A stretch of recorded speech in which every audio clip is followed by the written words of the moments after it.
Vení, pasa adelante. Esto es Opiniones Cuestionables, el podcast de la revista VoxBox, con Eduardo J. Umaña y Ricardo Corea. Desde hace rato estábamos queriendo platicar con Hippie Boy. Así como lo conocen en la escena musical de El Salvador, ¿verdad? En los bajos mundos. Soy medio raro con mis nombres porque Eric Chicas es Romero, Hippie Boy. Entonces cualquiera de los tres, hay gente que me conoce por uno, otros por otro y otros por los tres. Sí, la primera vez que nosotros hacíamos yo te contacté por cuestiones así como de entrevistas para el músico y cuestiones así. Por un lado me salía Cabal Chicas y de otro lado Romero y como, bueno, ¿cuál es el nombre de él? Me confunde, ¿verdad? Sí. Ahí está, es que para mantener ahí la incógnita. Ajá, el nombre artístico. Nombre artístico, cabal. De todo tengo un poco ahí. Cabal, déjame ver si puedo. No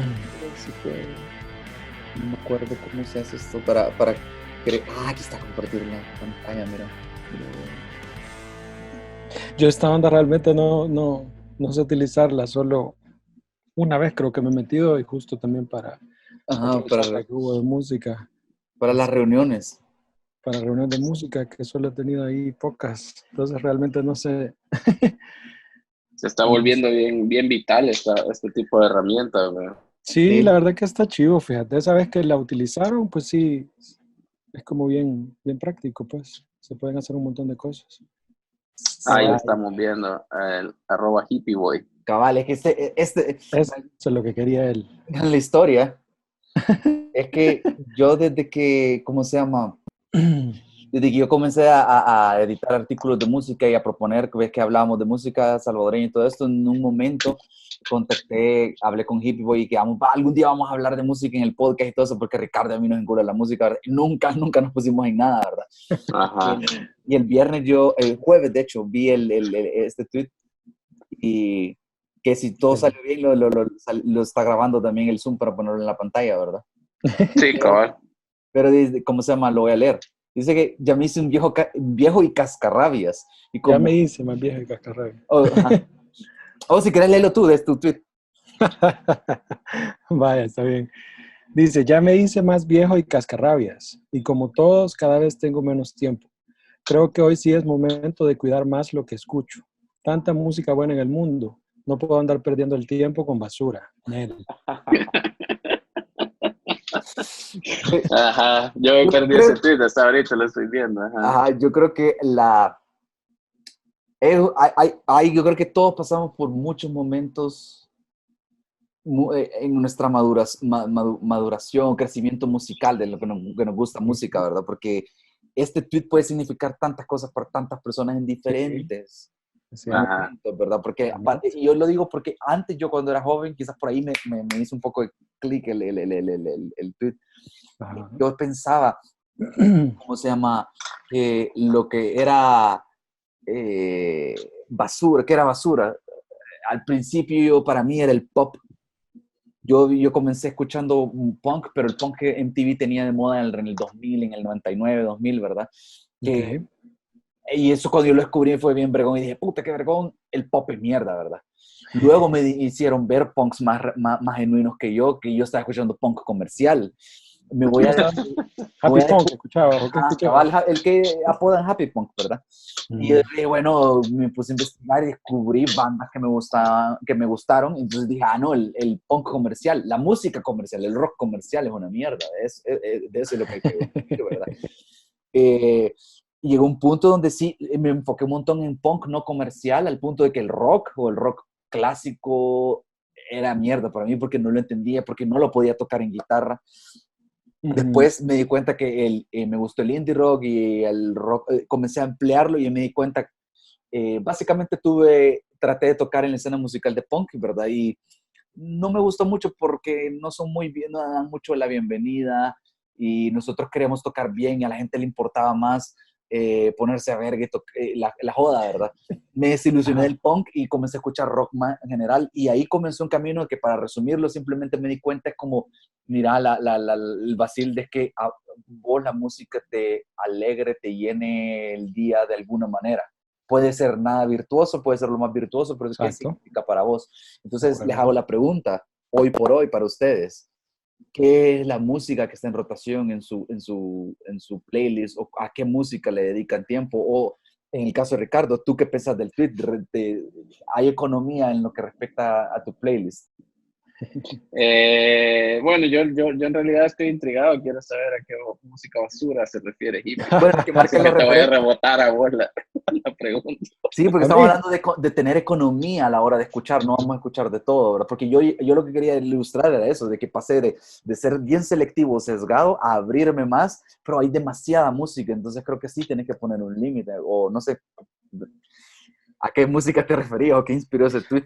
fíjate que, bueno, primero que el tweet obviamente es como medio queriendo picar ahí, ¿verdad? Para llamar la Sí, atención también, es provocador. Ajá. provocador, ¿verdad? Entonces, obviamente también tiene eso, que es obvio y me gusta, pues, Inflamatorio. me gusta hacer eso como para generar debate y platicar con la gente y justamente pues por eso estamos aquí platicando, ¿no? Tal Ajá. vez para dar un poco de contexto a la respuesta, hablar un poco también de lo que mencionaba Eduardo, de su historia personal, ¿verdad? Y entonces, en mi caso personal, yo quizás empecé más o menos similar que tu historia. Yo creo que muchos empezamos así, ¿verdad? Cuando entramos a la música, porque es como esa onda de querer ser parte de algo y todo lo demás no Ajá. sirve. Pero en mi caso no fue por música así como punk, sino más bien fue por el rock clásico y la música en inglés en específico. Yo soy totalmente abanderado ahora de la música en español, ¿verdad? Porque pues es la música que he hecho y lo que me gusta hacer y no me veo, por ejemplo, haciendo música en otro idioma que no sea mi idioma. Pero en aquel entonces, le estoy hablando hace más de 20 años quizás, pues yo empezaba y decía, la música en español no sirve, ¿verdad? La música en Ujú. español es horrible y la música actual es horrible, que para mí en aquel entonces pues era finales de los 90, ¿verdad? Y entonces yo decía, a mí lo que me gusta es los Beatles, Led Zeppelin, Pink Floyd, Queen, ¿verdad? Esa línea, el rock inglés del rock clásico. Y todo lo demás que esté fuera de eso no sirve.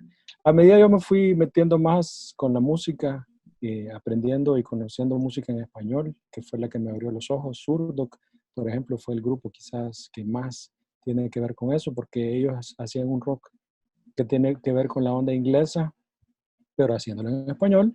Y entonces como que me mostraron que había un camino, ¿verdad? De poder hacer ese tipo de música. Y entonces ya con eso y con influencias de otros grupos fue que yo me empecé a meter a hacer música, porque yo siempre decía, si va a hacer música tiene que ser en mi idioma, a pesar de que la música inglesa es la que más me gustaba. Y obviamente grupos del Salvador como Nativa Geranio, como los Kyriaps, también que fueron parte de mi crecimiento musical, que son quizás de las influencias más fuertes en el país. Entonces me pasó totalmente lo opuesto al como era yo en el principio, que decía, bueno, entonces voy a escuchar de todo, ¿verdad? Sin importar que sea y sin tener filtros, porque yo voy a aprender de todo y de todo voy a saber y de todo puedo entender y de todo puedo robar y de todo puedo tomar algo para mí, porque lo veía más como músico, de poder nutrirme de todo lo que existía. Y así pasé y he pasado muchísimo tiempo y hasta la fecha todavía me considero que estoy bastante dentro de esa forma de pensar, pero creo que la libertad y ¿cómo le podríamos llamar? El hecho de que ahora cualquier persona en cualquier momento y de cualquier manera puede hacer música, nos hace, o el arte en general, me hace pensar de que no todo el arte puede tener el mismo valor, ¿verdad? Porque si todo el arte tiene el mismo valor, pues entonces nada vale más y todo es lo mismo, entonces va a valer lo mismo lo que hace, por ejemplo, Yoko Ono, gritando en un micrófono por 5 minutos, que es lo que hizo Beethoven, en cualquiera de sus piezas. Y Ajá. creo yo que eso no es cierto, pues, o al menos para mí no lo es, no vale lo mismo. Entonces, llegando a esa reflexión, es que me puse a pensar en las cosas que yo he aprendido, las cosas que yo sé, y obviamente es totalmente subjetivo, poder decir, a mí esto no me gusta porque yo considero que no vale la pena, ¿verdad? No es algo que me interese, no es algo que me aporte y tal vez le puedo dar la oportunidad de escucharlo un par de veces o entenderlo un par de veces y luego decir, no, no es para mí. Vea, ponía el ejemplo ahí en una plática que tuvimos y le decía, yo no tengo miedo con decir que, por ejemplo, René de Calle 13 a mí, o sea, la gente no lo escucha a él por su calidad musical, sino que a él lo escuchan por su mensaje ideológico, ¿verdad? Y porque los hace sentir bien, y porque la gente dice, yo soy parte de la contracultura, yo soy parte de la lucha, y entonces ese mensaje, ¿verdad?, es el que realmente lo llena, pero no hay una propuesta musical interesante, no está haciendo nada que a mi parecer sea realmente interesante, ¿verdad? Y eso obviamente es una opinión personal. Yo entiendo que hay gente que le encanta y me va a decir, no, pero bueno, ¿sabes? Perfecto, ¿verdad? Yo no tengo ningún problema, pero estamos hablando de mi opinión, ¿verdad? Y Sí, porque entonces parece ahí, que hace poco sacó, el viernes o el jueves, de hecho, no sacó otra canción, ¿no? sí, Sí, yo creo que sí sacó una, pero pues, no, no me interesa escucharla. yo de hecho la escuché hace poco y justo en eso estaba pensando, que hubo mucha algarabía alrededor de esa canción, y la verdad es que el video está bien interesante, pero a mí la canción igual no. No sé, es más, para mí es un poco es más de lo mismo, de René, que tengo que decir que he escuchado todos los discos y tiene Ujú. cosas que me parecen interesantes y todo, pero ya llega un punto en el que ya es lo mismo, y lo mismo, y lo mismo, y lo mismo, y lo mismo. Ajá.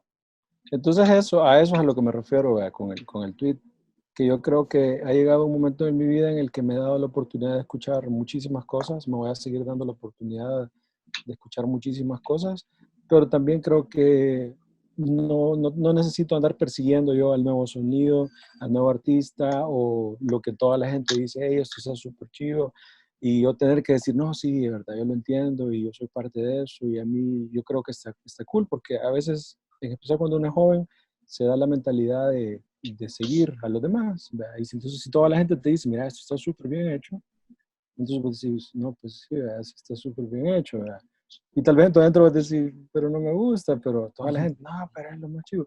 Poniendo el ejemplo contrario, los Beatles, ¿verdad? A mí me encantan los Beatles, pero yo entiendo que hay gente que no le gusta y está bien, o sea, yo no tengo ningún Ujú. problema. Hay gente que se lo toma súper, súper personal, ¿verdad? Que a mí, por ejemplo, alguien me diga, mira, los Beatles son una basura, está bien, loco, o sea, no te gusta, no te tienen que gustar, ¿verdad? No hay ningún problema con que no te gusten. O que me digan, Pero mira, la fíjate música que, de Akumal es horrible y yo jamás la escucharía. Está bien, loco, hay gente que le gusta, yo estoy feliz que le gusten a ellos, me gusta a mí, entonces no hay problema, ¿verdad? O sea, no tengo yo por qué convencer a nadie, ni tengo por qué sentirme yo a la fuerza que me guste algo, ¿verdad? Entonces por ahí va la onda, pues. pero fíjate que a mí sí me gustaría hacer aquí una distinción bien interesante que vos haces también, y es el hecho de que vos sos músico. Entonces, de alguna manera, tu concepción, digamos, de qué es lo que escuchás o qué no, está también influida por otros criterios, digamos, de los que yo puedo tener que no soy músico, que no estoy Ujú. pensando en cómo aprender, digamos, ciertas cosas, o que a lo mejor no tengo el oído como entrenado en ese sentido. No sé si vos crees que sí hay es decir, yo conozco personas que solo escuchan música y que tienen gustos exquisitos, ¿verdad? Pero sí siento que no es el mismo criterio. Pues yo lo que pienso sobre eso es de que estudiar música puede ser un arma de doble filo. Y te lo digo con con todo el conocimiento de causa, porque yo lo vi y nos lo contaban muchos maestros, ¿verdad? No solo al momento de escuchar música, sino al momento de hacer música. Muchos nos decían, yo he conocido a muchos de sus compañeros que cuando ellos entraron a la universidad, ¿verdad?, a estudiar música, llegaron con propuestas súper bonitas, súper interesantes, y a medida empezaron a estudiar, como que se deformó y se perdieron totalmente y muchas veces algunos se volvieron súper snobs y hacen cosas súper astrales que nadie entiende, de ahí que tal vez son Mm, técnicamente muy avanzadas y atractivas, ¿verdad? Pero es una cosa súper reducida, ¿verdad?, por un grupo de personas súper pequeño. Y por otro lado también nos decían, probablemente algunos artistas ya no les van a gustar tanto como les gustaban antes porque ustedes se van a dar cuenta de cómo funciona la estructura y es como ver un truco de magia al que le quiten ahí el chiste, Ajá. ¿verdad? ajá. Porque te das cuenta cómo se forman un montón de esas cosas y entonces ya no te parece tan atractivo. Entonces, desde ese punto de vista, tal vez sí pueden cambiar cosas, ¿verdad? Al momento uno de estudiar la carrera se puede arruinar, digamos, pero yo creo que también hay obviamente el otro lado que se pueden aprender apreciar muchas otras cosas, ¿verdad? Y entender muchas otras cosas y darle valor tal vez a propuestas que mucha gente diría, no, pero eso está como medio raro, ¿verdad? Y no, entonces entenderlo desde otras aristas. Por ahí Y más o también menos. siento que es chivo cuando una banda, por ejemplo, te gusta, cuando vos no sabes mucho y luego vas descubriendo, como reafirmando y diciendo, a mí antes me gustaba, pero ahora entiendo por qué son tan geniales. Ahora entiendo que no solo el sentimiento, sino que a nivel técnico son unos monstruos, a nivel, Sí, no sé, de compositivo, composición, creativo. ajá, cabal. Sí, Como es que cierto. también eso te da la herramienta para decir, para reafirmar esos gustos también, ¿verdad? No solo te los quita, supongo. No, Ajá. sí, con los Beatles, de hecho, ¿verdad? Yo entre más los he estudiado y más los he visto, más me gustan cosas que he ido aprendiendo sobre eso y más tomando en cuenta que ellos no fueron un grupo que realmente estudió, ¿verdad? O que sabía de música, sino que fue como creatividad pura Ujú. que tenían, ¿verdad? Y las ideas que tenían y todo viene de la forma en que componían. Entonces esa es realmente como la parte bonita de los Beatles, su virtuosismo está en la composición, ¿Y ¿verdad? Y cómo, entonces muchas personas no, tal vez no lo ven así o no les gusta, pues. cómo ves tú ese hecho? Porque yo cuando comenzamos a coordinar esta llamada, yo te comentaba que yo estaba escuchando, y eso no se lo he contado a Ricardo, estoy escuchando, me estaba obsesionando con un podcast gringo que se llama Ah, Your Favorite Band Sucks, o tu banda favorita es una mierda, ¿verdad? sí, Ajá. Donde agarran una lista, o sea, de bandas, de las que le gustan, los crowd pleasers hasta cierto punto, como los Red Chili Peppers, Sublime, Nirvana, y te dan un montón de razones. Algunas son bien sesgadas, algunas son bien a propósito, descontextualizan el momento único donde surgió una banda. Y ahorita lo puedes evaluar con una gran frialdad, ¿verdad? Pero en 1990 y algo que salió Nirvana, o sea, no estabas pensando que mediocre es la manera en la que compone este man, o que básico es la manera de tocar la guitarra, mm, ¿verdad? O que sucio no se entiende la voz, por ejemplo, ¿verdad? Pero en aquel momento nadie lo estaba haciendo, ¿verdad? exacto. Entonces, ¿qué pasó? ¿Qué pasa cuando no tenés una banda de virtuosos? Sino que, porque esa es la idea que yo me quedé pensando mientras he ido escuchando capítulos de este podcast, Ujú, que algo que yo veía, a mí algo que siempre me pareció bien vergón, es que yo no soy un guitarrista virtuoso para nada. O sea, yo puedo ser en mi mejor momento quizás un buen guitarrista rítmico, un bueno, ni siquiera excelente, ¿verdad? ujú. Pero lo que a mí me gustó del punk fue un montón de que yo puedo contar o crear historias o disfrutar de música sencilla, pero con un mensaje Ajá. significativo, ¿verdad? Y para mí, gente que no sabe, no ha estudiado música, no es virtuosa e intuitivamente aprende a tocar, para mí eso conectó conmigo un montón siempre. Ujú. Pero puedo entender de que alguien venga a criticar bandas que yo sentía como, ay, qué vergón que ellos ninguno sabe de realmente tocar música acá, pero hizo este álbum que marcó una generación, ¿verdad?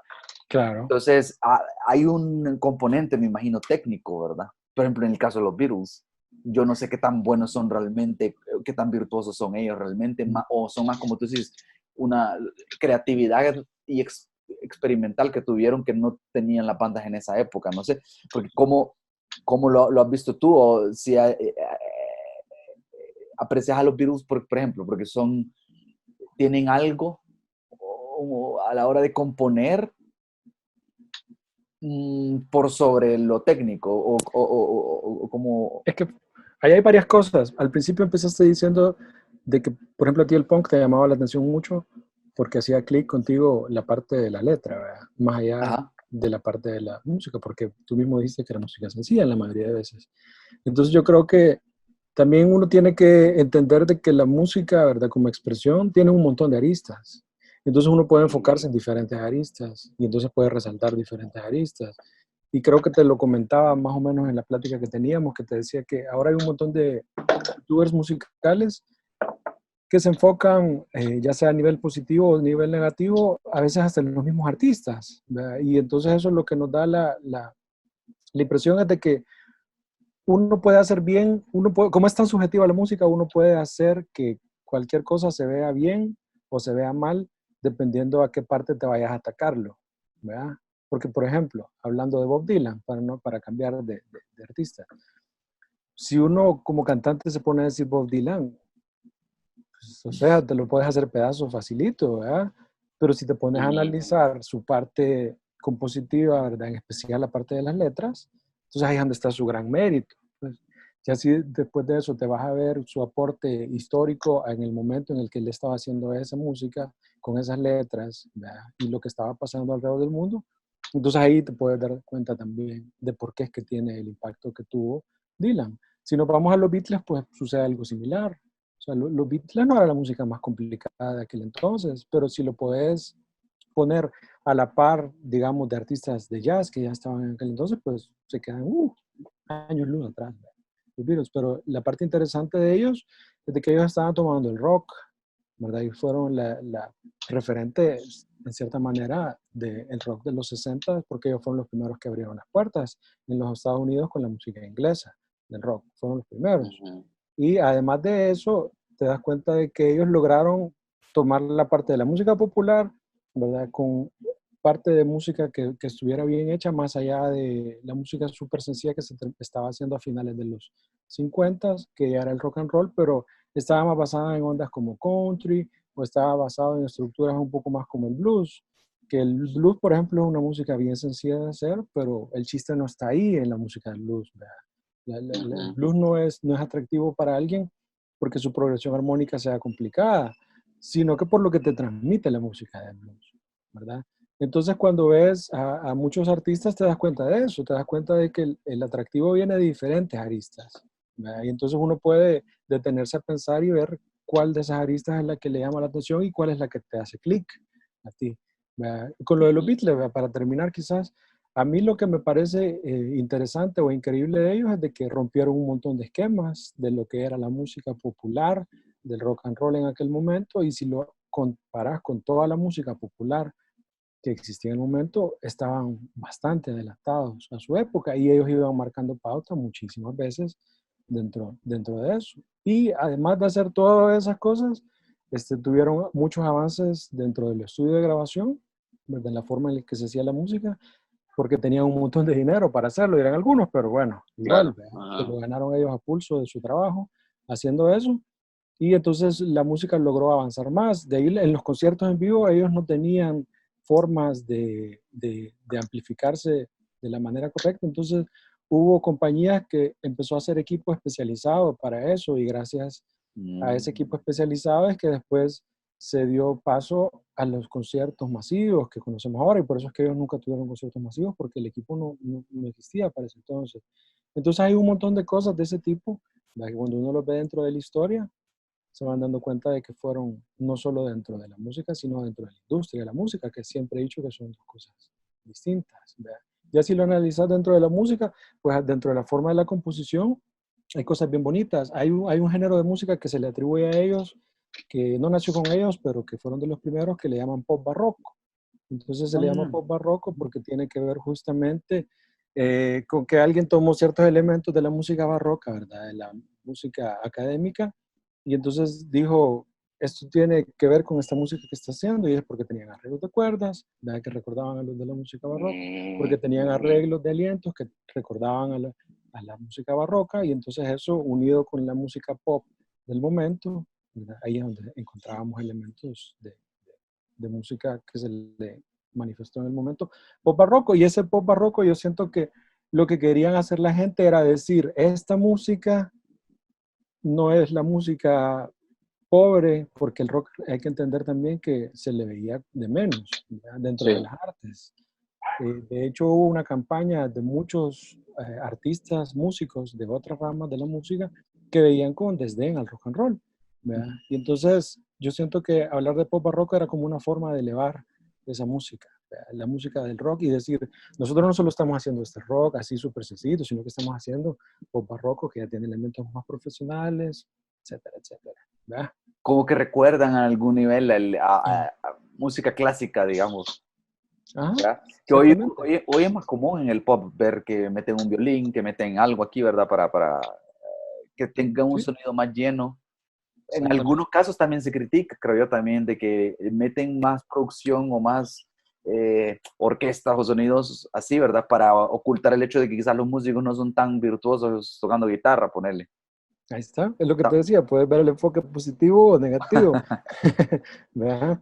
Sí, Está bien. porque también supongo que tiene, digamos, ahora con la tecnología que tenemos, eh, también está el caso que, o sea, puedes hacer técnicamente superior, ¿verdad? Y de todas maneras estar haciendo algo como reggaetón. Por ejemplo, yo recuerdo cuando salió el fenómeno de Despacito, hubo un montón de análisis que yo leía en revistas que yo seguía, eh, que sean análisis musicales o sea, vos decías, te puede o no gustar esa canción, pero alguien la pensó y la pensó bien, ¿verdad? O sea, el éxito de esa canción no vino por una cuestión del azar, ¿verdad? Hubo un trabajo bien interesante detrás, es decir, Un trabajo de técnicamente está bien laboratorio. hecha, ¿verdad? De Ajá, o sea, Despacito. ajá, por ejemplo, por decir algo Ujú. que se me ocurre ahorita, ¿verdad? Por ejemplo, me acuerdo que mencionaban digamos, un error, voy a decir entre comillas, no sé si es lo correcto, que se retrasaba en un tiempo Mm. entre lo que cantaba y cuando comenzaba la música, y yo no sé si esto ya es conspiración o qué, pero ese análisis decía que ese error permitía que en el cerebro se te quedara más rápido, porque tu cerebro se quedaba esperando que diera ese paso y no lo daba, entonces ya era más rápido que se te quedara, ¿verdad?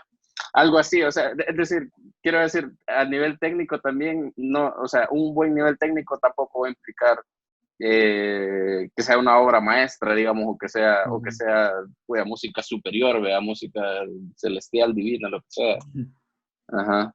Sí, no, sí, solo lo de la canción ahí sí no te lo puedo dejar pasar porque para mí Despacito es una canción súper básica y es Ajá. una canción súper conocida y sí a lo que decís, ¿verdad? Que tiene ese pequeño beat ahí extra, pero o sea, sí siento que hay millones de cosas más interesantes, ¿verdad? Dentro de la música, pero sí entiendo el punto que me quieres dar a entender, de que Y no lo, necesito. lo, lo otro Solo que para te quería aterrizar al decir, último. ah, sí, sí, sí, dale, dale. Al último, que yo creo que más allá de la composición, en este caso, que ponía sobre Despacito, yo creo que ahí lo que tiene que ver es la producción. Y la Ah, ok. producción es el dinero, ¿verdad? El dinero que Ajá. le puedes meter vos a tu canción para que suene lo mejor posible tu canción. ¿Verdad? Porque esas son dos cosas diferentes, ¿verdad? La Ah, producción y la ok. composición. Entonces, hay veces un montón de gente dice, no, pero es que oí qué chiva suena esa canción de reggaetón, está súper bien hecha. Y cuando la analizas te das cuenta de que en realidad no está bien hecha. Lo que tiene es que le han metido miles y miles de dólares, ¿verdad? Porque les han grabado en Ujú, los mejores estudios de producción, con los mejores músicos, ¿verdad? Con la gente más profesional, utilizando el equipo más de top. Entonces, pues iba a sonar bien, pues, porque sí. está atrás un equipo súper grande de gente súper especializada y súper profesional tratando de hacer que suene lo mejor posible, pues, pero cuando ya lo analizas realmente como la materia prima, ahí es donde uno se da cuenta del tipo de composición, y Ujú. pues ese ya es otro debate, pero solo hacer esa aclaración, Sí, ¿verdad? está bien interesante esa distinción que haces. Sí, Ajá. y ponele, yo lo que pienso ahorita es sobre la producción. O sea, Ujú, yo siento que a veces, y eso me parece interesante, yo nunca le había tripeado de esa forma, de que el rock tenía una cualidad, una mala reputación o hasta bajero se veía en un momento y que bandas como los Beatles crearon un género, subgénero que le permitía más seriedad o que un tipo de gente lo viera mejor, ¿verdad? Entonces, ujú. elevaron el rock a... ¿Vos creerías que de alguna manera ellos ayudaron a que existiera un rock y pop más, o rock más comercial o pop en general? Para Yo empezar, diría yo diría más bien que abrieron más la perspectiva de lo que era el rock, porque cuando uno ve los inicios del rock se da cuenta que no se puede poner exactamente a dónde empezó, ¿verdad? Porque es bien difícil, hay Ujú, un montón de vertientes, pero de las cosas que la mayoría de gente habla es, por ejemplo, del blues y del country, ¿verdad? Como los géneros que quizás fueron los primeros que se acercaban a lo que era el rock and roll. Y entonces cuando uno ve las estructuras de la música que se utilizaba, en especial del country y del blues, son estructuras que son bien sencillas y eso se refleja en las primeras canciones que uno encuentra del rock de cualquier artista que existiera en aquel momento, ¿verdad? Como Buddy Holly, como Elvis, como Jerry Lee Lewis, etc. ujú. Entonces lo que pasó con los Beatles es de que ellos empezaron a abrir más la perspectiva, ¿verdad? De la composición. Ya no empezaron a utilizar esas mismas progresiones armónicas, por ejemplo, sino que empezaron a hacer cosas distintas, ¿verdad? Que eran mucho más atractivas. Ya no se quedaron solamente tocando con guitarra, bajo y batería, sino que empezaron a involucrar otros instrumentos. Ya se crea el concepto como lo conocemos ahora del productor, que es una persona que se va a encargar de hacer que el disco tenga un concepto, ¿verdad? Y que tenga un sonido y que tenga una idea y de que va a ser muchísimo más grande que escuchar al grupo, simplemente tocar en vivo en cualquier show. Entonces, todas esas cosas vienen de los Beatles. Y como viene también la... Ajá, perdón. Y inclusive me acuerdo de una, vos debes de saber de seguro la anécdota esa, de que no sé si hasta guerras entre productores, porque no me acuerdo de qué álbum, hasta con los Beach Boys creo que se pusieron a pelear. Con Brian Wilson. Ajá, y que no sé si fueron los Beach Boys los que, el productor de los Beach Boys fue que creó el concepto ese de Wall of Sound, que se llamaba, que grababan como 2 veces. No era Phil Spector Phil ese. Spector, justamente, Phil Spector, sí, Phil Spector, fue el de Wall of Sound. Sí. Entonces, era una cuestión de que ya era como la banda con sus productores de alguna manera entrando en un conflicto de ya no solo, porque yo creo que en algún nivel a eso iba, sobre el rol del productor, porque tenías a la banda y una medida podría ser la música es en vivo hasta cierto punto. El álbum es simplemente una manera para darte a conocer, pero creo que a partir de esa época el álbum o una canción grabada sustituye de alguna manera, o no sé, a la música en sí, o que no sé si por ahí va el debate, porque vos tenés algo que, una canción tan producida que no suena igual en vivo, porque tenés demasiados instrumentos. Entonces, o una banda de rock que hace su obligado álbum experimental, ¿verdad? Ese álbum no lo puede tocar en vivo, ya cuando lo tocas en vivo está bien desnudo y es como, así como suena la banda realmente. Exactamente. Eso es. Entonces, esa es como una cosa que mucha gente a veces no se pone a pensar, ¿verdad? De la importancia de los productores, y eso nació en los 60. Antes de los 60, el rol del productor era totalmente diferente. El rol del productor era simplemente gente que llevaba música, porque antes también tenemos que entender que no era lo común que los artistas escribieran ellos sus mismas canciones, sino se tenía un grupo de escritores y el grupo de escritores, ¿verdad? Eran dueños, la compañía, ¿verdad? Warner o quien fuera, y ellos venían y les decían, vaya, necesitamos que nos hagan canciones para estos artistas, y los artistas las cantaban, ¿verdad? Pero ellos era como un equipo bien descentralizado por todas partes, ¿verdad? Y cuando llegaron los Beatles, eso fue otra de las cosas que cambió, ¿verdad? Que ellos dijeron que querían hacer su música, y entonces ahí te vas dando cuenta cómo es una fuente, ¿verdad? De información y de cosas que empezaron a nacer con ellos. De ahí el hecho de que los discos los escuchemos, bueno, hoy quizás ya no tanto, ¿verdad? En estos últimos años, pero que las décadas siguientes, ¿verdad? A los 80, 70, 90 y tal parte de los 2000, que la gente se acostumbraba a comprar discos y a tener los discos y darse cuenta de que el disco era una cosa importante, viene también de eso, porque antes lo que se vendían eran los 45, porque eran los singles, que ahorita curiosamente hemos regresado justamente a eso, ¿verdad? Y entonces lo que sucedió en el entonces es que hubo un grupo que era tan fuerte y tan exitoso que uno quería tener todas las canciones del disco, porque todas las canciones eran buenas, no había filler, ¿verdad? Entonces terminabas comprando todo el disco, cuando antes lo común era que te comprabas una canción o un par de singles, ¿verdad? Si te das cuenta, los discos de Elvis, los primeros, por eso es que no son cosas como tan trascendentes dentro de la historia, porque en realidad no tenían tantas canciones que fueran tan buenas. Ya después cambió, ¿verdad? El formato, por lo que digo. Y era justamente por eso, porque lo que realmente importaba eran los singles. Es bien chistoso que de alguna manera, con todo lo digital, hemos vuelto un poco a consumir la música de esa forma, donde el poder lo tiene de nuevo un single. Muchas bandas, de hecho, ahora, una tendencia es sacarla, puro sencillo, ¿verdad? Cabal. Y me parece interesante también porque yo nunca, a mí me gustan los Beatles, pero nunca había visto todo esto que estás mencionando, y estaba pensando que algo así sucedió en literatura, por ejemplo, con Cervantes, más allá de si el Quijote te gusta o no. Lo que pasó con el Quijote fue que estableció límites de derechos de autor, de plagio, conceptos que nunca se habían pensado hasta entonces, y que gracias a esa novela empezaron como a presentarse, evolucionar hasta lo que ahora conocemos. Es decir, que ya no es solo el arte, el producto por sí mismo de lo que hacen, sino además toda la revolución que implican dentro de una industria. Ajá, exactamente, toda la revolución de la industria. Lo otro que te quería decir es que ahorita estaba escuchando y no sé si es Charly García o Fito Páez, que dicen algo así también del Flaco, de Spinetta. Sí. Que dicen de que antes de Spinetta todo el rock en español era gritos y no sé qué, y Spinetta vino y le metió como poesía, como esta hora va a tener esta calidad lírica, digamos, de hablar. Puta, Spinetta casi que son poemas, básicamente, muchas de sus canciones, ¿verdad?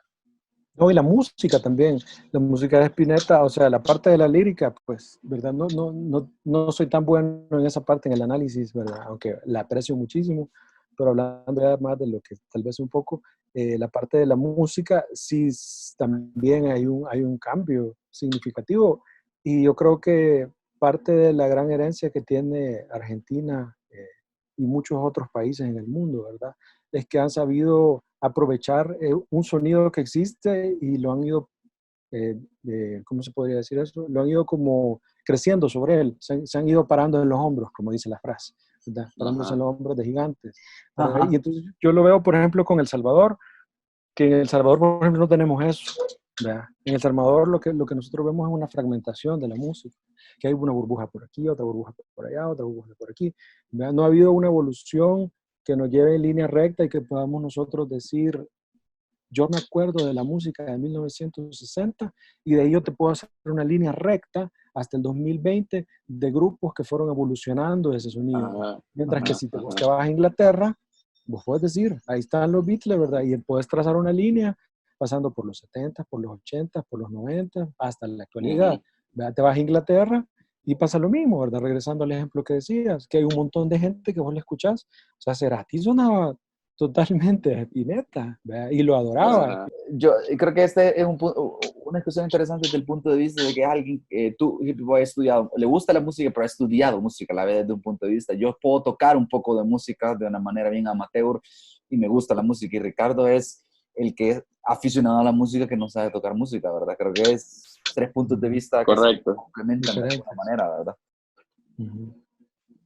Pero pues sí. Ajá, estábamos hablando de Spinetta De y Spinetta. de Ah, cómo sería Argentina o Suramérica tiene más definido lo que es el rock latino o ese sonido, o estamos hablando de cosas, son cosas diferentes.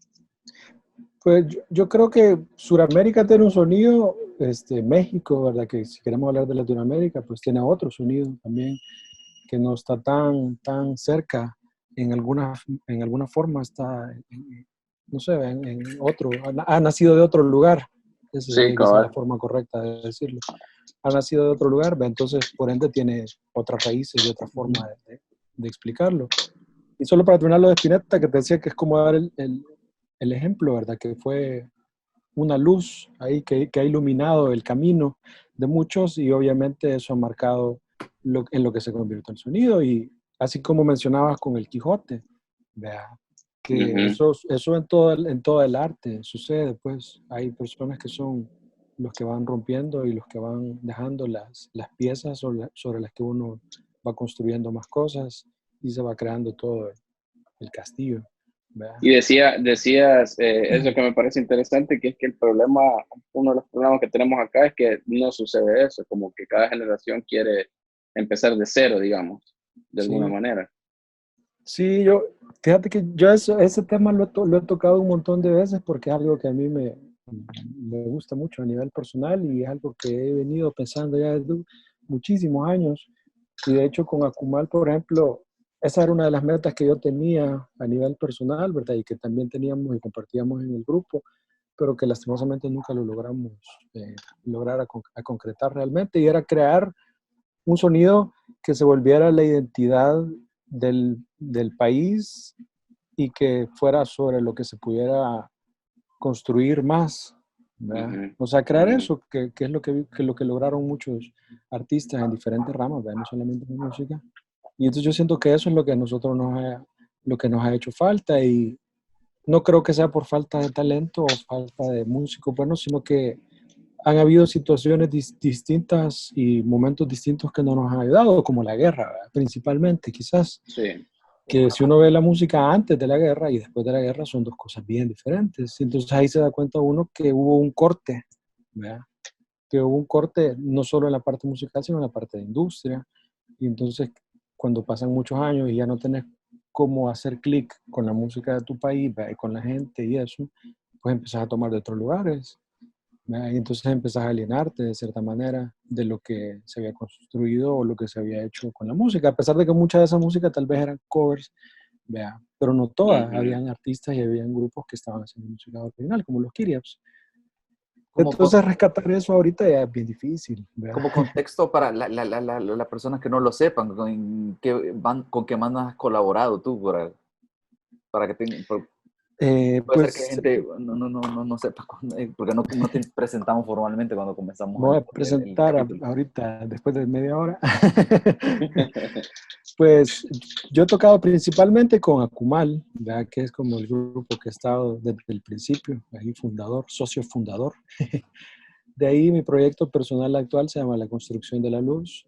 Estuve tocando y viviendo en México por 7 años y estuve tocando con varios proyectos de músicos de allá. Pude grabar con un músico de La Barranca que se llama Jan Zaragoza. He grabado, de hecho, también con Tato Enríquez, que tal vez algunos lo conozcan, que es el ganador del Grammy Latino de acá, el único ganador del Grammy de El Salvador, que a propósito acaba de sacar un disco ahorita y ahí van unas guitarras que le grabé. Joel, últimamente he estado con más grabaciones, van a salir un par de colaboraciones ahí con otros amigos, músicos de acá, de El Salvador, con Ricardo Bendek, también con Eduardo del Proyecto Pulpo, con Vicky Ah, Interiano, Voodoo Boy, también grabé con sí, él. sí, que eso es bien curioso, porque yo he hablado con el Eduardo de Proyecto Pulpo y con Hugo, ¿verdad? Tú estás en común ahí con ellos de alguna manera, ¿verdad? Sí, con Y Eduardo hay mucha gente, bastante y que afinidad musical. mucha gente que está tocando estos días cita Kumal como una banda que los inspiró en algún momento.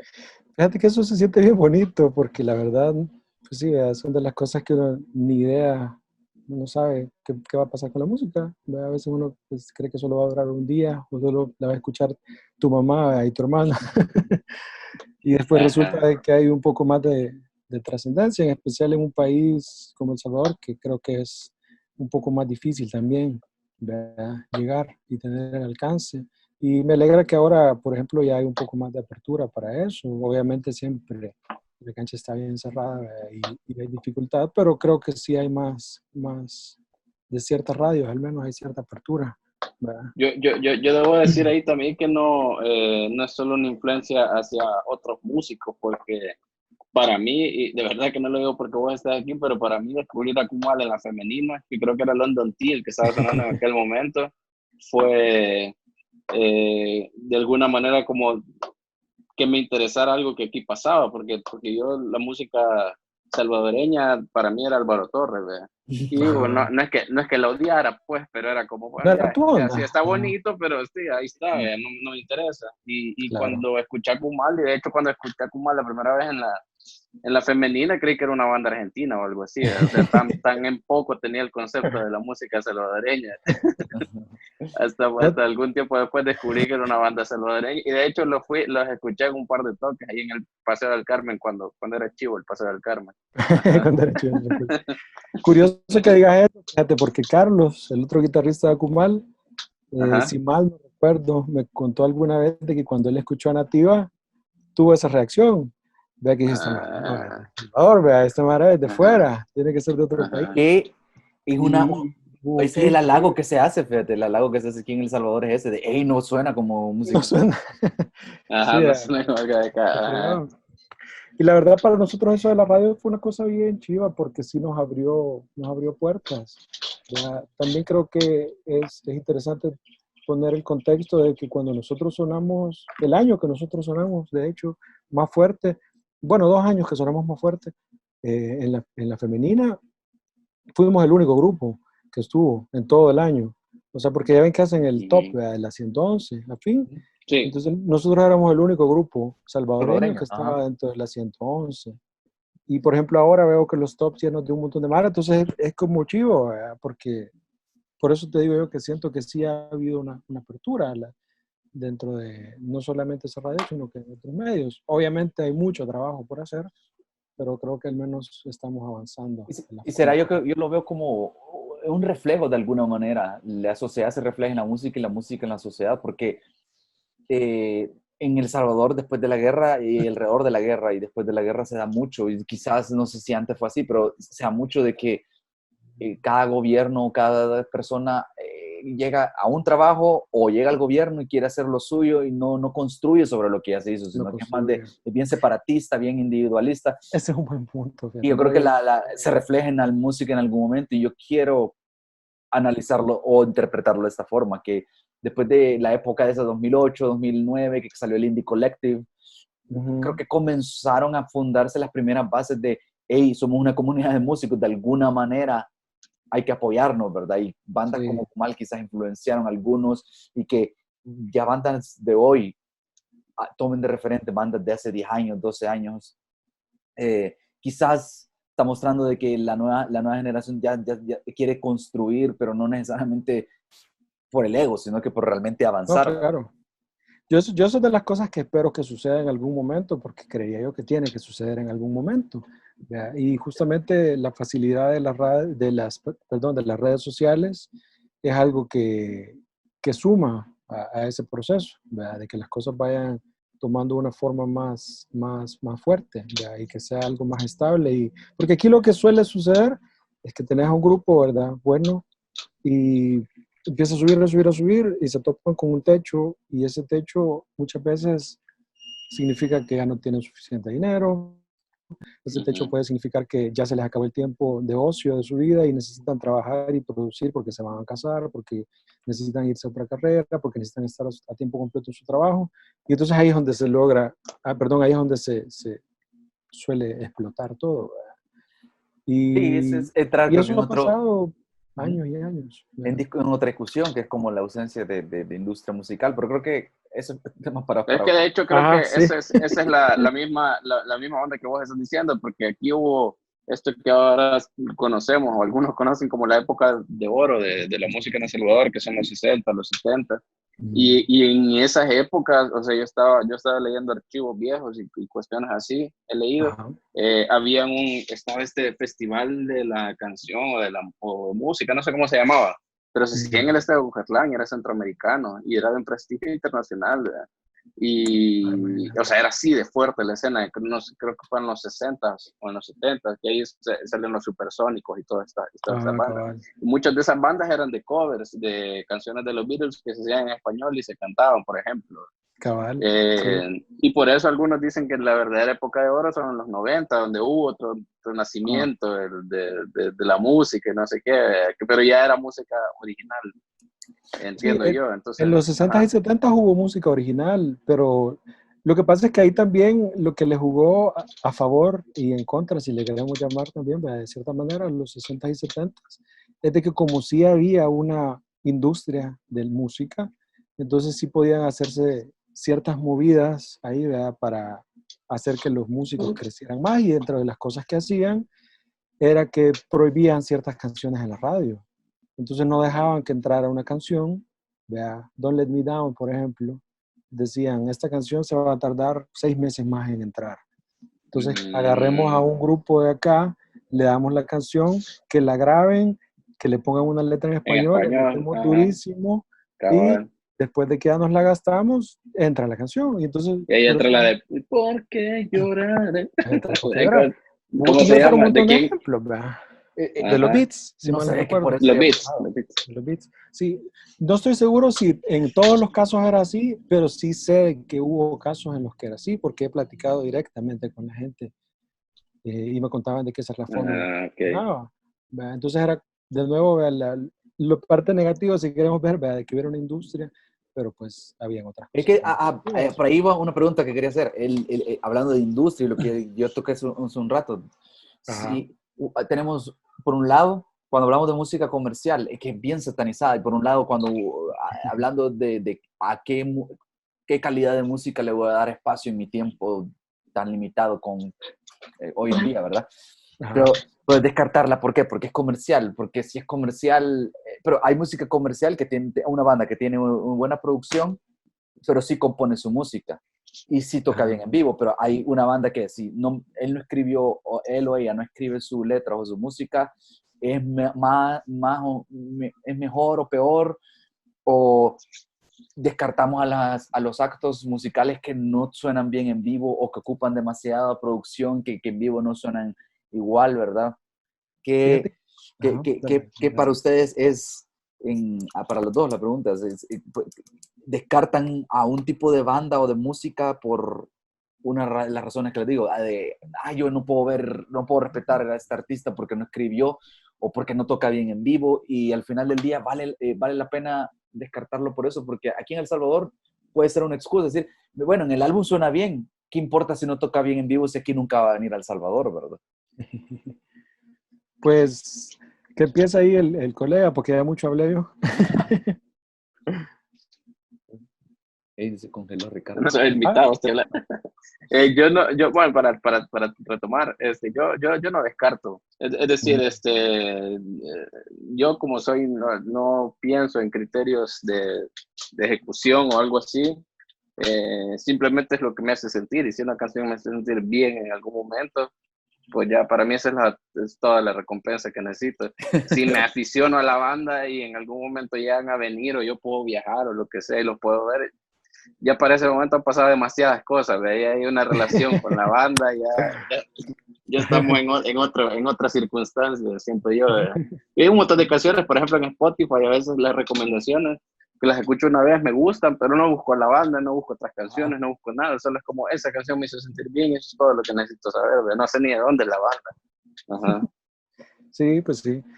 De acuerdo, yo estoy totalmente de acuerdo. Yo creo que hay dos componentes que son bien importantes dentro de la música, y uno de esos es la parte subjetiva, el gusto personal, y eso no se puede analizar, ¿verdad? Eso simplemente es te gusta o no te gusta, ¿verdad? Y si te gusta, pues está bien. Yo creo que no hay ningún problema con que a uno le guste lo que sea, ¿verdad? Esa es una de las cosas. De ahí lo otro es que por ahí mencionaron bastante la palabra comercial, ¿verdad? Pero ¿qué significa un grupo comercial? Porque Metallica es un grupo comercial, ¿ya? De los grupos más exitosos que existe en el mundo, en el área del rock, si queremos hablarlo.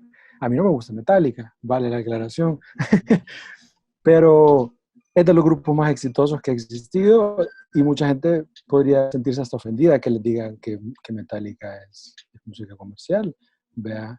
Entonces yo creo que hablar como que la música comercial, solo por el hecho de que sea comercial, va a ser mala o no va a funcionar bien, creo yo que también no estaría tan de acuerdo con eso, porque hay música comercial que está súper bien hecha, pues, y ha logrado conectar con la gente.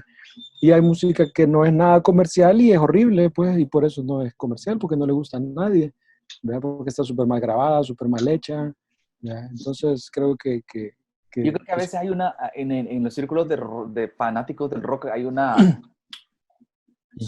como una pureza que se quiere guardar tiene que tener la guitarra, el bajo y la batería y ya, no más. Sí. Entonces, yo lo he conciliado esto de alguna manera con, mi lado punk quizás muere un poco a esta edad, y yo digo, tengo que aceptar que me gusta la música pop hasta cierto punto, porque si hay pop comercial o es un poco más producido, sí me gustan bandas que grabaron en un garaje algo y fue pura actitud, pura rebelión, está bueno, o banda que es pura virtuosidad y no se tiraron mucho lo comercial, eso está muy bien, pero al final del día hay muchas bandas que a mí me gusta el momento en el tiempo que encapsula un álbum, y a veces es la producción, a veces es el tiempo que tuve, ya teniendo dinero la banda pudo hacer un mejor álbum, pudo experimentar más, pudo mejorar inclusive su técnica de canto, el vocalista o lo que fuera, ¿verdad? Entonces, siento que la concesión que yo hago es decir, bueno, quizás ya estando más viejo, tengo que reconocer que me gusta la música comercial o la música pop, digamos, rock pop o el punk pop, ¿verdad? Así como yo digo, bueno. Sí, y la verdad que eso de la música comercial, como te digo, a mí siempre me ha parecido interesante. Yo creo que antes lo veía más como un blanco y negro, y ahora pues sí, ¿verdad? Cuando analizo la parte del negocio de la música pues sí, ¿verdad? Que no es la música, sino que son dos cosas diferentes, te das cuenta de que hay un montón de grupos que te venden toda la imagen de que ellos son antisistema y todo lo que querrás, y son los más pop y los más comerciales, ¿verdad? Y es justamente porque, pues sí, eso es lo que quieren, pues, vender y hacer dinero y ser parte de. Tool, no sé si a ustedes les gusta Tool. A mí me gusta, ya la he escuchado.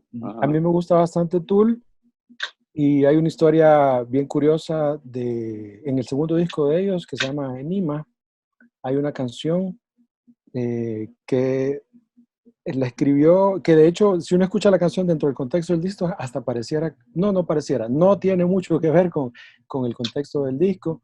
Y entonces, lo curioso de esa canción es que yo estoy seguro que Trent Reznor, que Maynard. Maynard dijo, esta la vamos a meter porque yo quiero mandar este mensaje a una persona en específico. Y tiene que ver justamente con esto de lo de la venta. Y la letra, se la puede leer. Vean, Dale, la mano. un pedacito así pequeñito, vea, que tiene que ver, que dice, all you know about me is what I've sold ya, dumb fuck. I sold out long before you ever even heard my name. I sold my soul to make a record, dipshit. And then you bought one. Puta. Hasta parece que es la historia.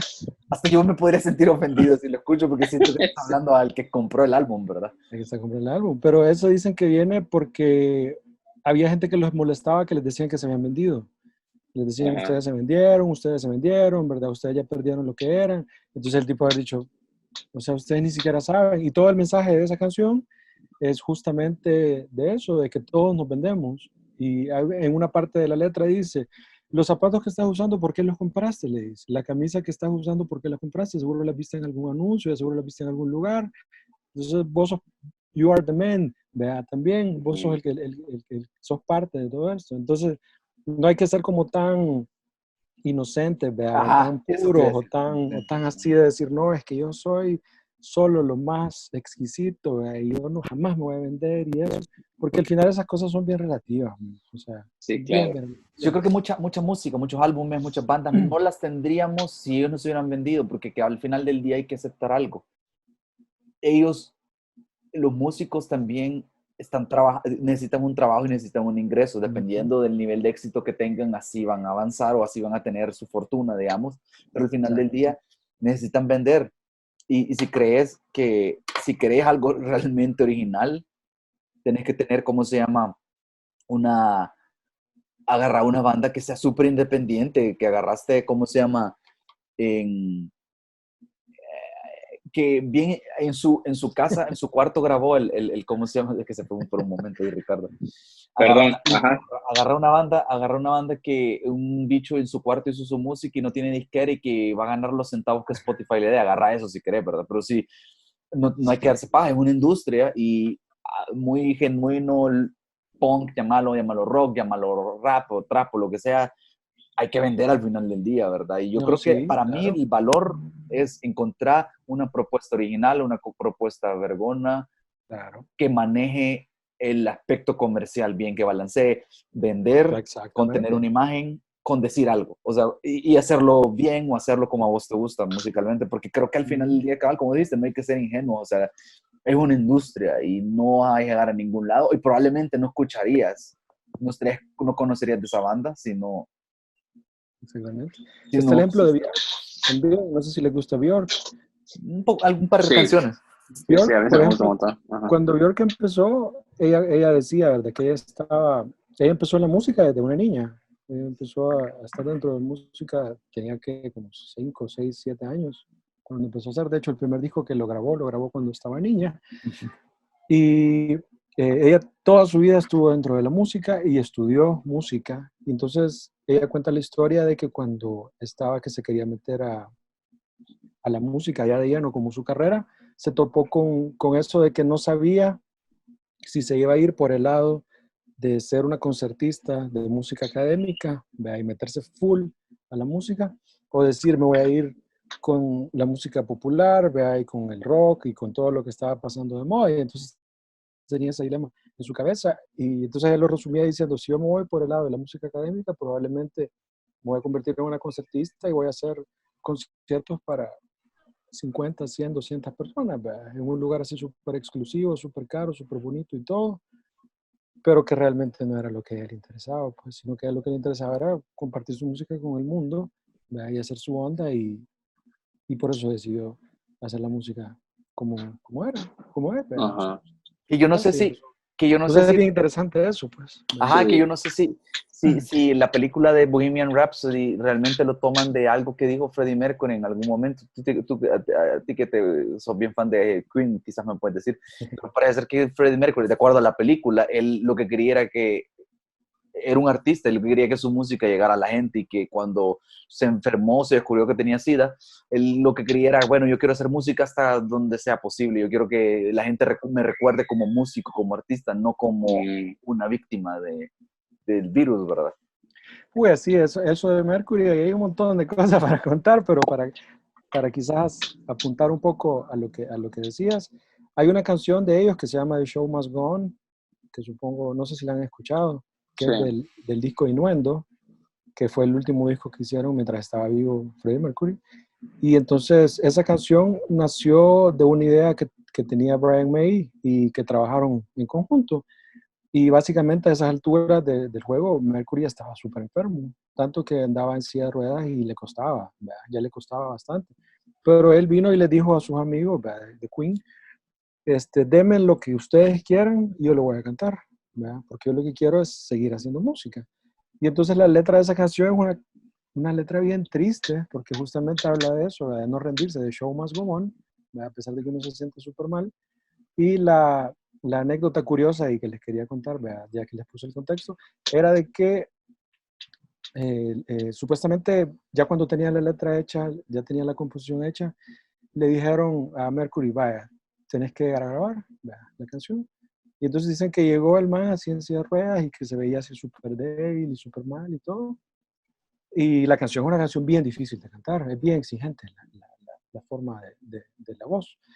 Y cuenta Brian May de que lo vio él así tan delicado pararse y que cuando le dijo, vaya, vamos, vaya, 1, 2, 3, que se convirtió totalmente. Y que es como que vio a otra persona y que lo vio cantar así con todas las ganas y que la hizo en una toma la canción. De ahí terminó la canción y se volvió a desvanecer. Así. Regresó por un momento Freddie Ese Mercury, brillo ¿no? esos momentitos así de brillantez. Sí. Entonces, Bien, pues sí, es increíble realmente que ese tipo haya logrado las cosas que logró, así de mal. Sí, yo creo que... pienso también en cómo funciona en esta relación de algo comercial versus algo que no, o de algo, o de todas esas atribuciones tan fáciles que a veces damos. Por ejemplo, estaba pensando, yo soy más de escuchar en español que en inglés realmente, entonces estaba pensando, por ejemplo, en canciones como Canción para mi muerte, que yo no sé si era verdad, ¿no? Pero Charly García dice que le escribió en 10 minutos, ¿verdad? O también una vez le escuché y es una canción bellísima. Una vez le escuché Sí. creo que fue a Fito Páez decir que una vez se puso a analizar la canción yo vengo a ofrecer mi corazón, una canción que escribió Fito Páez cuando tenía como 21 o 22 años. Dice que la escuchó, o sea, se puso a pensar en ella ya viejo y dijo, ¿cómo a los 21 años, cómo fui capaz de escribir esa letra tan profunda? No tenía toda la vida que tengo ahora y escribí algo tan... Es decir, esos momentos así en los que vos pensás, no, en 10 minutos no haces una canción como esa, pero pasa en estas cosas. Y lo pienso en esa dicotomía también de lo comercial versus lo no comercial, que me parece que son ya categorías bien anticuadas, bien de medios tradicionales, porque antes era más fácil, el rock comercial es el que suena en la radio, el rock El under es el que grupito. no suena en la radio, y ahí está todo. Sí, un montón. Ajá. Sí, Y ahora los dos están en Spotify, entonces ya no Ajá. hay forma, o tendríamos que buscar otra forma otras de formas de diferenciarlo. categoría. Ajá, ajá. ¿De qué Sí, nos es vamos, cierto. cómo nos vamos a categorizar o a quejar de la música que no nos gusta, ¿verdad? Sí, es cierto. Ese punto es bien interesante. Y ahora creo que también por eso es que mucha gente tiende a decir de que la música de ahora es mala, o que no sirve, o que no hay buena música. ¿Verdad? Y yo creo que tiene que ver mucho con que no se dan el tiempo de buscar un poquito, ¿verdad? Porque yo Ujú. sinceramente creo que hoy en día es quizás cuando hay más música Ujú. interesante en el mundo, ¿verdad? Porque uno tiene la facilidad de decir, bueno, voy a escuchar, a ver qué están haciendo en Francia, ahorita, a ver qué están haciendo en Alemania, a ver qué están haciendo en África, a ver qué están haciendo en Inglaterra, ¿verdad?, en Y, El Salvador. y algo que a mí siempre me gustó, yo me acuerdo que comencé a escuchar música y cabal, o sea, y eso es algo bien interesante, no sé si esta generación lo va a entender, pero ustedes me imagino que sí. O sea, como 99, 2000. O sea, yo ahorraba para comprarme un CD. Y sí, hoy, Totalmente. hasta el día de hoy, bandas como Green Day, Offspring o Blink, que yo comencé escuchando de punk, hoy, o sea, yo conozco un montón de punk ahora, pero le sigo guardando aprecio, porque esa música yo la escucho, como las canciones de ellos la escucho ahora y me acuerdo del esfuerzo de haber comprado el álbum, de aventarme a decir, hey, me gustó un vergo Offspring y sacaron esos dos álbumes, pero aquí hay uno o dos antes que tienen en la tienda de discos, no hay manera de escucharlo, lo voy a comprar a ver qué pasa. Cabal, yo me acuerdo de eso exactamente. Eso que estás diciendo, exactamente. Y te la jugabas. O sea, Y te la jugaba, eso, cabal, te la jugaba, te decías, puya, esto tiene menos canciones, pero no tiene que sé, esto funcionar. trae tal canción. O sea, tal vez tengo aquí. Yo mega me acuerdo de David Bowie. A mí David Bowie me encanta y es de los músicos que más admiro de todo la historia de la música, de rock. Y recuerdo que cuando empecé a escucharlo yo no sabía mucho de él, ¿verdad? No tenía donde buscar así que Wikipedia y que Ajá. YouTube, para ver. Y en la radio escuché una canción que era la de Ziggy Stardust and the Spiders from Mars, del disco de Ziggy Stardust. Ya Entonces sí, yo está dije, "Ey, ese disco suena chivo, esa canción está chiva, voy a ver si la consigo". Entonces me fui a la Super Sonido, o no, CD Planet era. Me fui a CD Ah, Planet ujú. y entonces ahí en CD Planet solían tener cosas chivas, ¿verdad? Así como Sí, diferentes de lo yo que hay ahí en... conocí, no solo pude comprar, perdón la interrupción, pero yo solo pude Ah, sí, comprar sí. los, ¿cómo se llama? Los álbumes que iban detrás de estas bandas que mencioné, sino que también conocer las bandas de punk que no eran comerciales y que no estaban haciendo. Ah, cabal. Y ahí cabal comencé a jugármela como de Bad Religion, Rancid o Pennywise y es como, puta, no, esta banda está en la misma categoría que estas bandas comerciales, me la voy a jugar, ¿verdad? Me la voy a Dale, jugar, dale. cabal. Así era, y entonces solo para tener la historia que llegué y le dije que si tenía, y tenía discos de David Bowie, pero no tenía ese. Y entonces me dijo, pero se pueden pedir, me dice, y cuestan lo mismo. Y yo, vaya, y me dice, ¿cuál es el que quieres? Este, el The Rise and Fall of Ziggy Mars, de Ziggy Stardust, bla, bla, bla. Y lo empiezo a buscar y me dice, fíjate que lo único que te puedo pedir es una edición doble que acaba de salir. Y obviamente valía el doble, ¿verdad? En aquel entonces, o sea, Lo que como me suena 30. como una treta de las que hacen en CD Planet, creo yo, porque era como, Cabal, solo te eso. puedo pedir el más caro, ¿verdad? Ujú. Cabal, $33. ¿verdad? Yo llegaba queriendo gastar 18 y eran $33. Ujú. Y me dice, si querés, te lo pido. Y yo así como, uy. Entonces de eso me acordé porque dijiste, ¿me la juego o no me la juego? ¿verdad? ¿Lo pido? Puta, No. pero yo estaba jugándome $15, 20, tú te fuiste a... Y entonces dije, bueno, lo voy a pedir. Y lo pedí. Y ahí empezó mi amor por Bowie, pues. Y entonces compré muchísimos otros discos y pues sí, valió la pena la jugada. Sí, yo lo iba a llevar a ese punto de que años después, Totalmente. 2005, 2004, 2008, quizás estaba en la universidad yo y ya se podían conseguir álbumes ripiados en internet, un rollo, ¿verdad? Después del debacle de Napster y todo eso, pero Napster, era difícil. Soulseek. Ajá, era difícil porque a veces yo tenía que bajar uno por uno. Yo era en internet como un cazador buscando cada una de las tracks para completar un Ah, álbum. Entonces ahí fue que cabalito, que suena cabalito. tan triste hoy en día, donde solo buscas hasta en YouTube puedes encontrar el álbum, ¿verdad? Sí, Y yo, cabal. y yo iba canción por canción y a veces yo creo que por eso comencé a apreciar la experiencia de escuchar un álbum completo, porque Exactamente. yo a veces no tenía una canción y dije, puta, una me hace falta. Ajá, cabal, falta, no está completo, no está completo, no lo puedo escuchar, cabal. Ya No, es yo como, hasta la fecha, para mí los discos son los discos, pues, o sea, yo compro discos, yo siempre sí, sigo comprando discos y tengo mi colección de discos y tengo más de 500 discos, pero ahí voy a seguir comprando discos. hay que Entonces, más aficionado acá de la Yo música. el 80% de veces que escucho música, que es en Spotify, en plataformas así, por lo general escucho álbumes enteros. Bien difícilmente ujú, escucho Sí, es que eso, una, dos, tres canciones, ¿verdad? A veces estas playlists así que Spotify te lo arma, o un algoritmo que te lo arma. Pero de lo contrario, escucho discos. Si yo voy a conocer a un artista nuevo, escucho un disco, dos, sí, tres seguidos, yo eso ¿verdad? pienso por Ajá. eso. No sé si será por esa experiencia que les cuento, pero es como, sí, Puede tiene que ser. ver. hay un valor, hay un concepto en el álbum. Y eso me Pero, parece un poco triste del mundo en el que vivimos, de que hay una banda canadiense de, digamos, un trap punky alternativo que me ha gustado. Y el man creo que él casi que solo lo está sacando adelante la banda. Entonces sacó un LP digital, creo yo, se llaman Indiana Drones, no sé, como Indiana Jones, solo que con drones. Y el segundo, lo que sería el segundo LP o álbum, lo ha sacado puro single porque probablemente no puede hacerlo de otra forma, ¿verdad? Entonces es chivo porque es buena música, siento yo, pero frustra porque es como, bueno, yo creo que ya este no es un álbum en pedazos, este simplemente son las ideas que le van viniendo en la cabeza a él. Entonces ahí tengo guardada la banda, tengo un chingo de singles de ellos, ¿verdad? Sí, así cabal. Es que sí es uno aprende a apreciarlo, como decías. Es como comprar el disco, tener el disco y saber que solo ahí lo vas a escuchar. En cambio ahora tenés todo. Entonces como tenés todo, pues todo vale lo mismo y entonces nada vale nada. Y antes de que se nos acabe el tiempo, para ya ir cerrando la plática, porque creo que no vamos a terminar de hablar de música en un solo capítulo, ¿verdad? Pero, ¿qué hacen ustedes o cuál es su recomendación? Si podemos dar recomendación, ¿verdad? O simplemente contemos nuestra experiencia, qué hacen. O sea, hoy llegamos al punto de decir esto, hay tanta música, todos los álbumes de la historia a un clic de distancia, ¿verdad?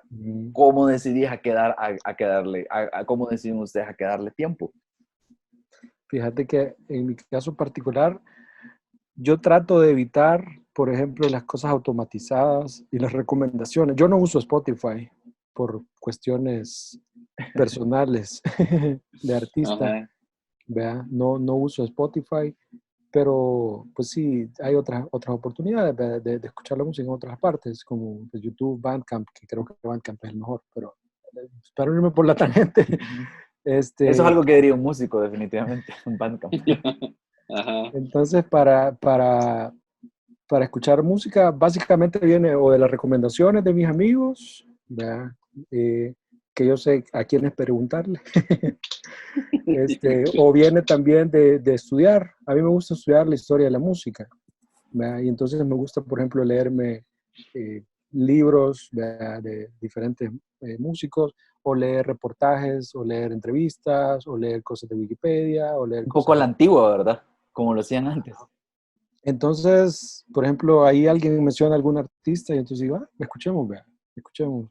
O, no sé, quiero aprender sobre la historia de algún género en específico, entonces ver quiénes fueron los fundadores del género, ¿verdad? De dónde viene esa música. Entonces, esa es la manera en la que yo suelo encontrar más música, a partir de las recomendaciones de amigos y a partir de mi búsqueda personal, ¿verdad? Diferentes medios, como les decía, entrevistas, etcétera.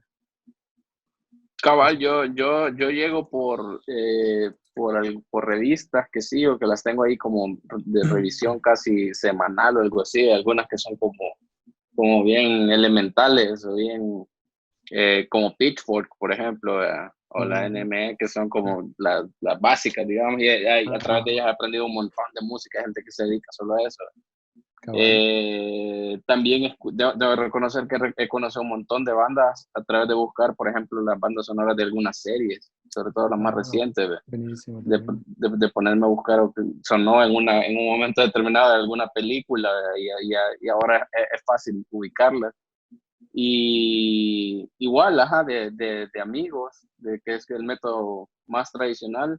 Y lo que quería decir era que, por ejemplo, yo escucho música en Spotify y dejo mucho que me recomiende, digamos, que el algoritmo me diga qué escucho yo y qué es lo que me recomienda. Pero, por ejemplo, tengo una cuenta de YouTube, de Gmail, que sí, casi solo lo ocupo para música. Entonces solo escucho las bandas que me van gustando y se va creando, se va entrenando el algoritmo también.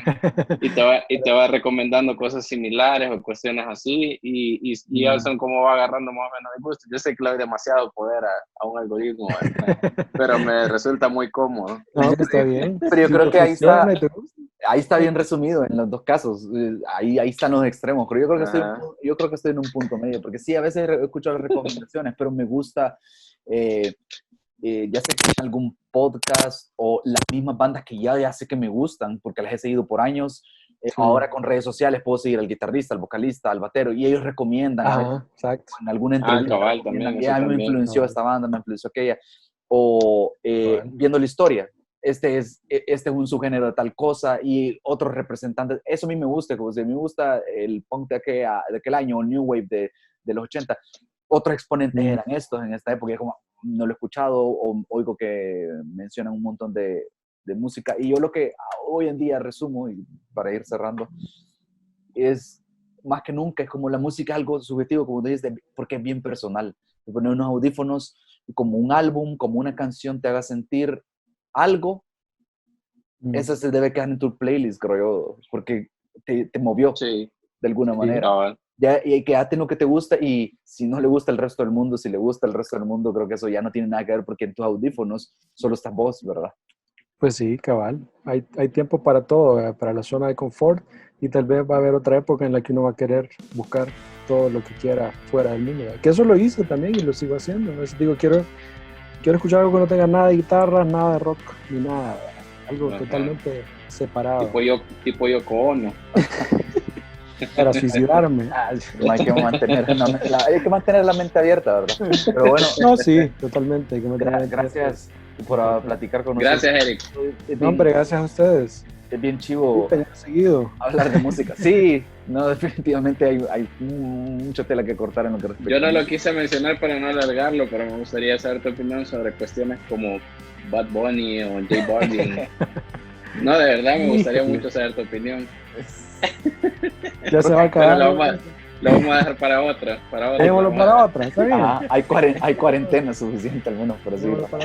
Cabal, yo con gusto, pero sí es de agarrarla con tranquilidad para poder explayarnos bien ahí en el tema, ¿verdad? Cabal. Con gusto lo platicamos, con gusto. Bueno, pues. Va, buenísimo. Ya estuvo. Esto fue Opiniones Cuestionables, el podcast de VoxBox. Hasta la próxima.